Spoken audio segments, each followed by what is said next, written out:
ដូច្នេះថ្ងៃនេះយើងកំពុងនិយាយអំពីការធ្វើ test monofilament ឥឡូវនេះការធ្វើ test monofilament ត្រូវបានប្រើដើម្បីវិនិច្ឆ័យជំងឺមួយដែលគេហៅថា neuropathy ប៉ុន្តែមានបញ្ហា neuropathy ជាច្រើនប្រភេទប៉ុន្តែបញ្ហា neuropathy ប៉ះពាល់ដល់សរសៃប្រសាទជើងគឺជាបញ្ហាដែលយើងកំពុងនិយាយអំពីឥឡូវនេះការធ្វើ test monofilament ត្រូវបានធ្វើនៅក្នុងកន្លែងព្យាបាលក្រៅអ្នកដឹងទេវាជាការត្រួតពិនិត្យសាមញ្ញណាស់ដែរប្រើខ្សែសរសៃនៅតំបន់ផ្សេងនៃជើងវាត្រូវបានសាកល្បងនៅតំបន់ផ្សេងនៃជើងដើម្បីមើលថាតើអ្នកមានអារម្មណ៍ឬអត់តើអ្នកមានអារម្មណ៍អ្វីមួយឬអ្នកមិនមានអារម្មណ៍អ្វីទេតើវាធ្វើឲ្យស្កប់ឬអ្នកមានអារម្មណ៍ប្រភេទណាមួយឥឡូវនេះវានឹងជួយវិនិច្ឆ័យយ៉ាងហោចណាស់ត្រួតពិនិត្យឲ្យអ្នកជំងឺសម្រាប់ជំងឺមួយដែលគេហៅថាបញ្ហា neuropathy ប៉ះពាល់ដល់សរសៃប្រសាទជើង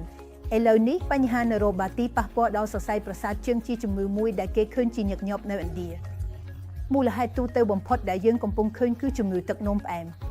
ហើយដូចដែលយើងដឹងឥណ្ឌាមានប្រជាជនដែលមានជំងឺទឹកនោមផ្អែមច្រើននៅក្នុងប្រទេសនេះ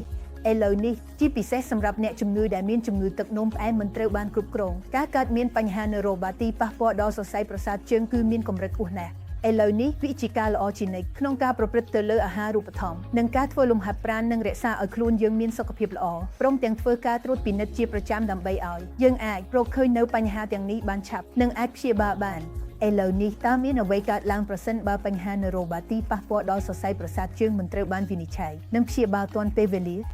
វាអាចនាំឲ្យមានការស្ពឹកដែលជារឿងធម្មតាជាងគេនៅក្នុងជើង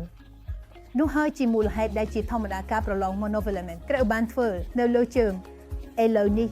ប្រសិនបើរឿងនេះត្រូវបានមិនអើពើវាអាចកើតឡើងថាប្រសិនបើអ្នកដើរលើថ្មឬដើរលើដែកជ្រេះវាអាចនាំឲ្យមានការឆ្លងមេរោគបង្កើតឲ្យមានមហារីកដែលអាចលាតត្រដាងទៅទូទាំងរាងកាយហើយវាក៏អាចជាហានិភ័យដល់ជីវិតផងដែរវាអាចបង្កឲ្យមានជំងឺឈាមឆ្លងនិងការឆ្លងមេរោគផ្សេងជាច្រើន